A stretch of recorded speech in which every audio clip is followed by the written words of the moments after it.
Hello, Scott and Lisa Cahill again. Concerning the Oroville Dam.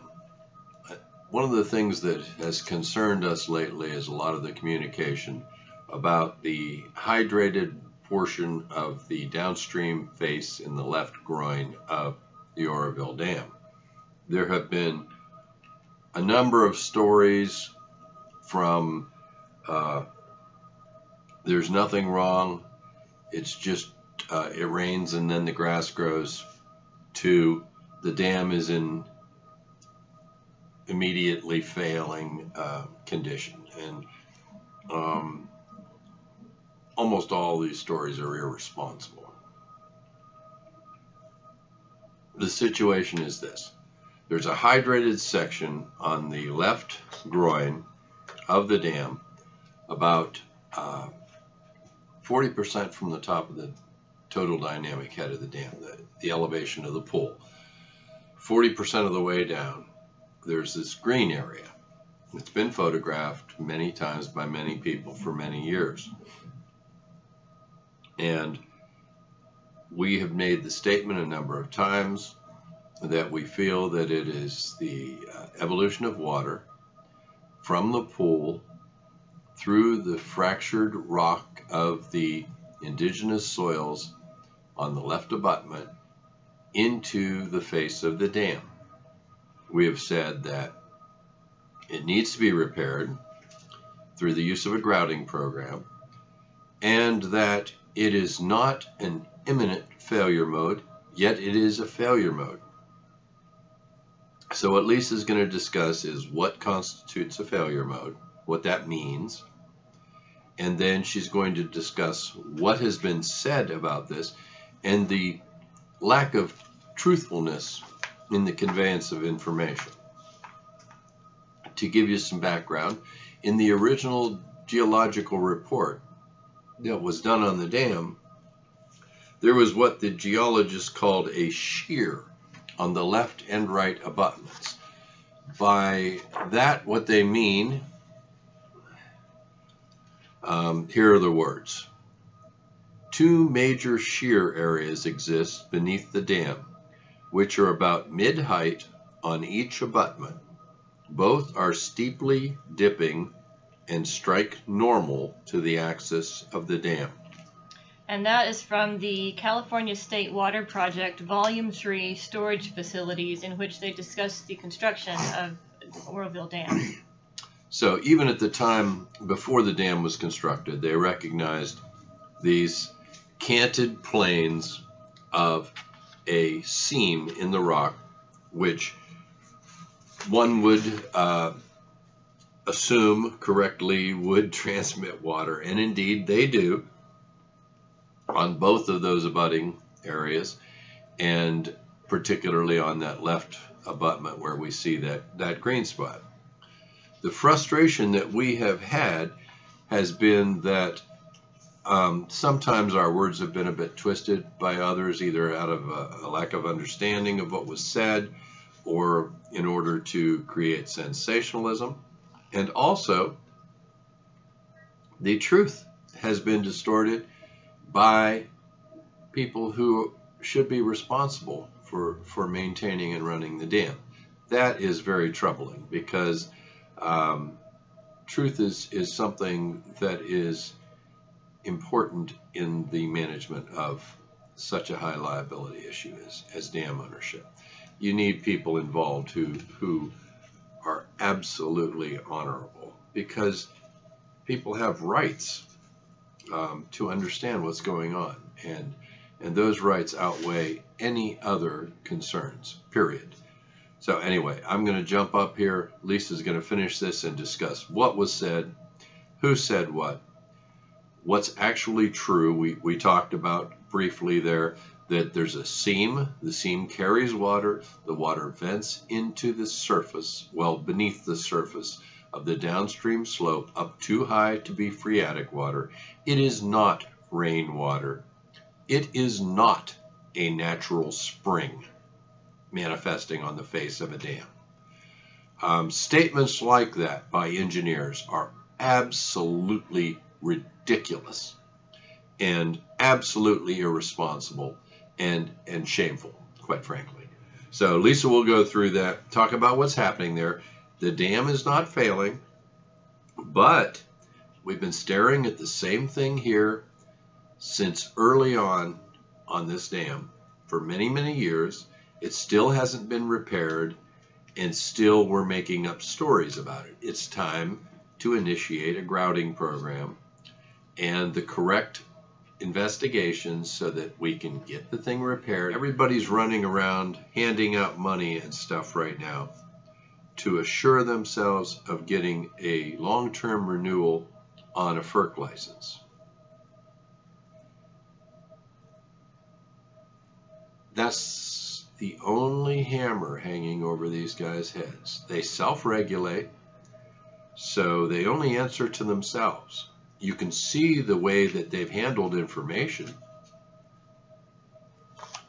I hope that they do not get that FERC license, and I hope that FERC, being the only one left who can control these people potentially, uses that control to get this dam in good shape again. Thanks. Okay, first we're going to talk about the term dam failure as a term and as a process. It's a technical term, but it also has a colloquial use. You know if your refrigerator fails, it quit working. So the perception is the dam is going to stop impounding water if it's failing. And that is not the case necessarily. The term dam failure relates to the type of structure and its foundation characteristics. Let me just start. I'll just read the item to read here, and it is from the FEMA brochure entitled Federal Guidelines for Dam Safety, Federal Emergency Management Agency, June 1979, and reprinted in 2004. There are many potential causes and modes of dam failure, depending on the type of structure and its foundation characteristics. Similarly, there are degrees of failure and often progressive stages of failure. Many dam failures can be prevented from reaching a final catastrophic stage by recognition of early indicators or precursor conditions and by prompt, effective emergency actions. So this seepage that we're discussing at this stage falls more in the line of a precursor condition that's been allowed to exist for quite some time and needs to be dealt with so that it will not progress to the final catastrophic stage of dam failure. And that's what they're alluding to with that terminology. So let's talk about what this green spot has been called. Scott did that a little bit. We know from the May 4th release from DWR of this year that they have determined that these green stripes are caused by rainwater. But this dam has been inspected by the state sometimes a couple of times a year for quite some time now, and we're in possession of the inspection reports from 2008 and forward. So let's see what the state dam inspector says about this green spot. In 2008, he says, the unusual green area caused by seepage near the left abutment was visible. In 2009, the seep is not mentioned, or the green spot is not mentioned. In June of 2010, he says, the long-established wet area at mid-level on the left end of the dam has been dry in recent years due to the low reservoir level. During this inspection, the area was green, as shown in photograph 3. No other seepage areas were observed on the embankment or the groins. In 2011, the State Dam Safety Inspector says in his February report, the downstream slope had a cover of dry grass and weeds as shown in photograph 1. The exception was the previously observed seepage zone, indicated at mid-slope, adjacent to the left abutment. This area is shown in photographs 1 and 2. Although the area ranged from damp to wet when probed, no moving water was observed. The cause of the seepage has yet to be determined. Perched rainwater within the embankment has been considered as a source. Another possible source could be an abutment seepage area noted during construction, which Scott discussed earlier. and he advises routine monitoring of the area should continue. Any unexpected changes to the seepage pattern should be investigated and reported to DSOD. Quote, the long-established wet area at mid-level on the left side of the dam was wet. No other seepage areas were observed on the embankment or groins. And then in October of 2011, Dam Safety advises continue to monitor the mid-slope seepage along the left side of the downstream slope. The lush vegetation should be trimmed low to facilitate monitoring activity. Now, those of you who live there know in October if they found lush vegetation, it had a source of water. The downstream slope had a cover of dry grass and weeds as shown in photographs 1 and 2. The exception was the long-standing seepage area at mid-level along the left side of the downstream slope. Lush grass and weed cover this area. The ground remains wet, but no active flow was observed. And then later in the same report, the long-established wet area at mid-slope on the left end of the dam remains active. The field staff should continue to monitor the area for unexpected changes in the seepage pattern or flow quantity, and the vegetation should be kept low enough to monitor the area effectively. You may notice it sounds like I'm saying the same thing over and over. That's because the reports say the same thing over and over. And these various inspection reports by the State of California Division of Safe Dams are available on Document Cloud. I would say that you want to download those sooner rather than later because they might disappear. In 2013, in February, continue to monitor the mid-slope seepage along the left side of the downstream slope. The lush vegetation should be trimmed low to facilitate monitoring activity. A means of monitoring the extent of the seepage area should be developed and implemented. The downstream slope had a cover of low, dry grass and weeds, as shown in photographs 2 through 4. The exception was the long-standing seepage area at mid-level along the left side of the embankment. Lush weeds were just starting to emerge in this area. The embankment is typically damp in this area for a large part of the year, but no active flow was observed. Also, see the seepage paragraphs below, which continue. The long-established wet area at mid-slope on the left end of the dam remains active. The field staff should continue to monitor the area for unexpected changes in seepage pattern, flow, or quantity. A means of monitoring the extent of the seepage area should be implemented so that year-to-year changes can be recorded. In September of 2013, 7 months later, OFD staff should continue to monitor the mid-slope seepage at the left side of the dam embankment. The lush vegetation should be trimmed low to facilitate monitoring activity. A means of monitoring the extent of the seepage area should be developed and implemented again. Further, they say vegetation control was satisfactory with the exception of the long-standing seepage area at the mid-level along the left downstream slope. This part of the embankment typically ranges from damp to wet during the year. The tall weeds should be cut low to facilitate seepage monitoring. And then later on they continue, the tall weeds are the result of good growing conditions caused by seepage on the face of the dam. The vegetation in this area should be kept low to facilitate the observation of seepage conditions throughout the year. In 2014, they advised staff to continue monitoring the seepage at the left of the downstream slope, to trim the ground cover once again so that it can be easily monitored. And they say the long-established wet area at the mid-slope on the left side of the dam remains. A small saturated area was observed at the left groin.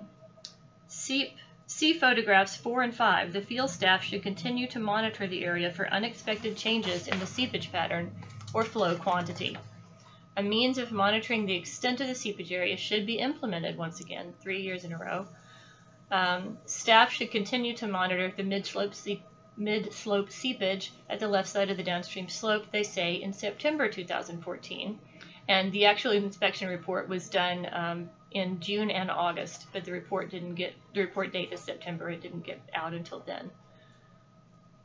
And they again talk about the long-established wet area. In many cases, Dam Safety has left the language in from year to year unchanged because the situation has been continuing for so many years. In 2015, They again recommend monitoring the mid-slope drainage on the left side, or mid-slope seepage on the left side of the dam, cutting the vegetation. They say the historical dam area at mid-level along the left downstream slope was dry. Less vegetation growth was observed compared to the past. The ongoing drought and the low reservoir water level may be contributing factors. Now later in the same report, they say no signs of seepage were observed along the downstream toe, groins, or through the visible portion of the slopes, except for the historical seepage at mid-level along the left downstream slope. Seepage in this area was relatively low due to the ongoing drought and low waterhead in the reservoir. The owner needs to establish a means to monitor the extent of the seepage in this area to develop year-to-year seepage trends. The owner also needs to continue controlling vegetation periodically to allow a thorough visual inspection. And then in September of 16, they again say the long-standing seepage area at mid-slope on the left side of the dam has dried up due to the prolonged drought. And farther in the same report, the traditional wet area at mid-slope on the left end of the dam was dry due to the drought conditions. So as you can see, for almost 10 years, the California Safe Dams people have called this area seepage. And even in the first press conference, the green spot was referred to as a seep, or area of seepage. Only since then has the language changed, not by the dam safety experts of the state, but by DWR, to call it a rainwater. There's also one FEMA document that discusses the seepage area, and we'll talk about that in just a moment. I'm referring now to a letter sent to FEMA by DWR, and it's August 31st, 2016. It's in response to 2 letters from FEMA dated in 2015. And one of the things that FEMA has recommended as part of the 12D recommendations is a single write-up that provides all available information on the, quote, green spot on the downstream face. Further down in the report, DWR quotes back to FEMA the exact language of what they asked for item number R18.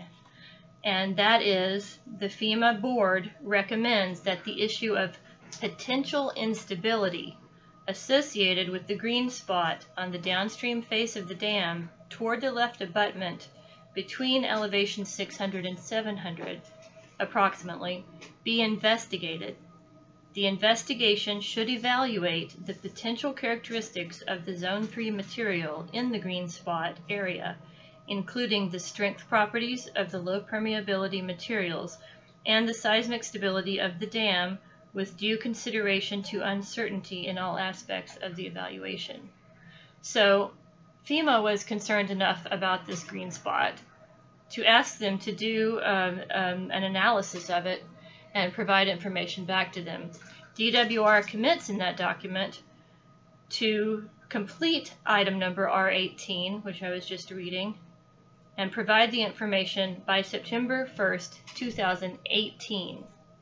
So at the same time that DWR is putting out a press release saying that this item has been caused by rainwater, this green spot, they are or should be in the process of providing FERC the extensive information that they've asked for regarding this seep. It's a seep. Thanks so much. We'll catch you next time. Okay, so what does all this mean? And what it means is this. What it means is, I guess, one of 2 things. You may believe that there's a huge amount of disagreement and misunderstanding and that a number of people in the engineering community don't understand what's going on with a simple seep on an abutment of an embankment dam. That's one way that you can resolve the disparity that Lisa so accurately pointed out. Another way to resolve that disparity is that people are intentionally misleading others as to what is going on the dam. And I know where my mind is, and I also know where your mind is, unless you're one of the trolls set against me by the owners and operators of the dam and the regulators, who are all the same people. So everyone's had a concern about the seep in the left groin, including myself. Some have sensationalized it. Some have marginalized it to the point of making statements that are completely irresponsible, like that it's caused by rain. You know, even a child would know that if rain falling on a dam with a like surface across its entirety were to cause a green spot, it would cause a green spot across the entirety of the dam. Rain, I won't even go, everybody agrees on it. Everyone knows better than that. Would you, though, talk about how common is it? Is this a typical problem that earthen dams have, or is this something people see? This is very common. I mean, how many times have we chased seeps in ports where it evolved around the groin? I mean, 90% of the time, it's coming through indigenous soils. In this particular dam, my feeling is that there are many, many, many of these ports and seeps all across the dam, moving through the indigenous soil of the foundation of the dam and both abutments. And I think that over a period of time, I'll be able to offer some documentation that will at least show why I feel that. So there's reason behind my statements, and they're made not even to criticize. Although, again, there are two realities here. One is the reality of the dam. Dams do fail. Dams fail. And the way they fail are through mismanagement and a lack of maintenance.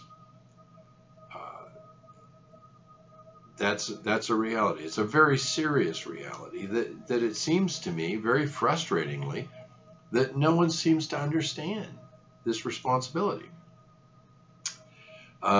Listening to the Oroville mayor talk about the $3 million she got and how these people are friends and neighbors over and over and over again, it boggles my mind.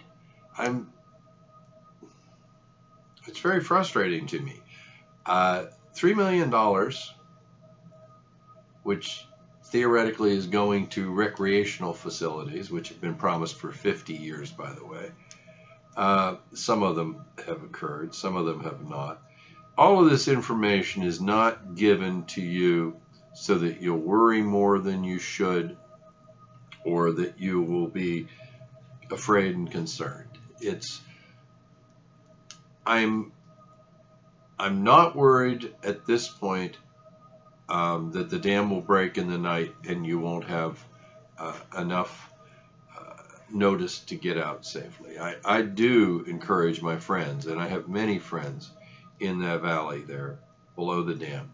I encourage you to keep your car filled with gasoline, to keep the things you need, some peanut butter maybe, and anything that's precious to you, you know, in a bag you can put in the car or stuffed in the trunk of the car if you feel that's safe, whatever, so that when it's time to go, you're ready to go. Nobody should have to stop and get gas that day. So please, for heaven's sakes, keep your car filled up when the elevations get high especially. And I think that there will be enough notice, and I think that your sheriff is a responsible man who will make the call again when he has to. And so I don't want you staying up at night worried, because that doesn't help any. The only thing that helps here is being prepared and being honest and understanding exactly what's going on. I want to be right, that I can tell you the truth and you can use that to make a considered action. And I don't want to be wrong.